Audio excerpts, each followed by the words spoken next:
Shampoo रे बास यही जिनिस मिसाई लगातु और चुटी एते शीघ्र शीघ्र लंबा हेबो कि आपण भी विश्वास करि परिबेनी।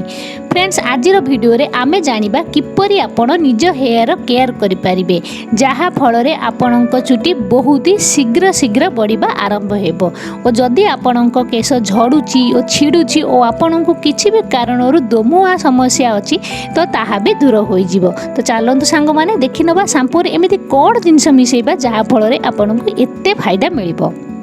तो सांग मैंने आम जिते बड़े भी आम बाहर बजार कि था शैम्पू तो से केमिकाल्स आपण हेयर सूट कर न था बेले बेले भल भी पड़ी था भल भी पड़ी न था। तो आपण शैम्पू जहाँ भी हो आपड़ जदि किसी जिनस मिसई लगे देखिए आपण शैम्पू बहुत ही बेस्ट शैम्पू हो।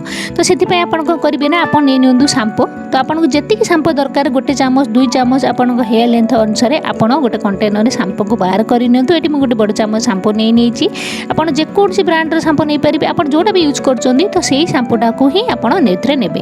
एवं एम सेकेंड जिन आड करवा एलोवेरा जेल आपन को जदि फ्रेश एलोवेरा पत्र मिलूँ तो तार जेल आम यूज करवा जदि आपको न मिलूँ आप मार्केट एलोवेरा जेल भी ये यूज करेंगे। तेणुक आपको जहाँ मिलूँ आपटा यूज करूँ। तो एलोवेरा को 2 साइड्रु एपरी काटिने और ऊपर चोपा छड़ी और धीरे धीरे घसी तार जेलटा बाहर करने।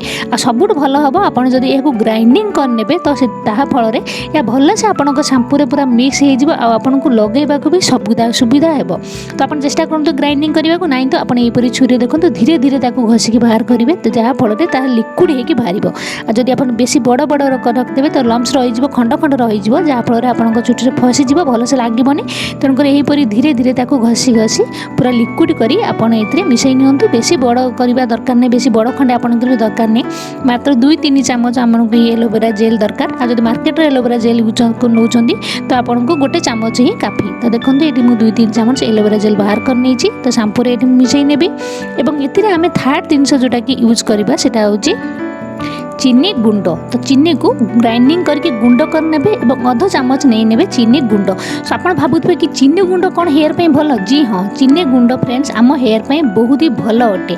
स्किन एक्सफोलिएशन एवं डेड स्किन को रिमूव करने सहित यह आम केश मूल को ऑयल हेबारु बचाई थाए जहाँ द्वारा आम केश मूल रे तेलर जमाट कम होता है और आम केश उठिबारे नुआ केश उठिबारे यह साहाय्य करिथाए। और जदि फ्रेंड्स आपण केश लंबा हेबा कम हो जाए आपण को निज शैम्पू रे जदि आपण चीनी रो प्रयोग करेंगे तो देखिए निश्चिंत भाव आपण केश लंबा हेबो। या आपण केश मूल रे जमा तेल को बाहर करिवो जहाँ फल ब्लॉकेज हेबो नहीं और आपण केश लंबा हेबो। आपण केश पुणी आउ थरे लंबा हेबा स्टार्ट हो जिवो आ आपण केश जल्दी जल्दी मध्य बढ़िबो। और तापर फ्रेंड्स एथिरे आमे मिसई नबा गोलाप जल। आपन को आगुर भी कही आपण केबे भी शैम्पू खाली आपण हेयर लगेबे नहीं। तो कौन करेंगे ना एथिरे आपण नहीं नेबे 3-4 चामच रोज वाटर गोलाप जल। जदि आपण पाखरे फ्रेंड्स गोलाप जल नहीं आपण नॉर्मल पानी भी एटी यूज कर परिबे किंतु गोलाप जल आप हेयर पे बहुत ही भल होता है। गोलाप जल आपण हेयर को सिल्की शाइन करिथाए डैंड्रफ को दूर करिथाए हेयर को लंबा हेबारे सहायता करिथाए बहुत भल अटे। आ जदि आपण केश बहुत ही ड्राई डैमेज हो जाइए तो आप अध चामच ग्लिसरीन भी ऐड करेंगे। ग्लिसरीन भी आपण हेयर पे बहुत ही भल अटे। तो ये सब जिनस को भलसे मिक्स कर सारापर देखो ये आम रेडी होगा।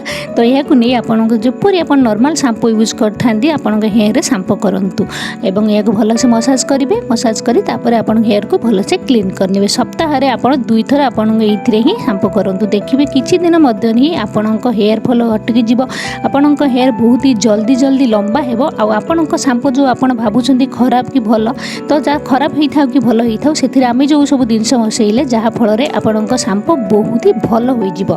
तो सांग मैंने आपड़ यहीपरी थे शैम्पू को यूज कर देखूँ। आ हेयर रिजल्ट किपर मिला मत कमेंट लिखि जनइबा को मोटे भी भूलें। ठीक अच्छे।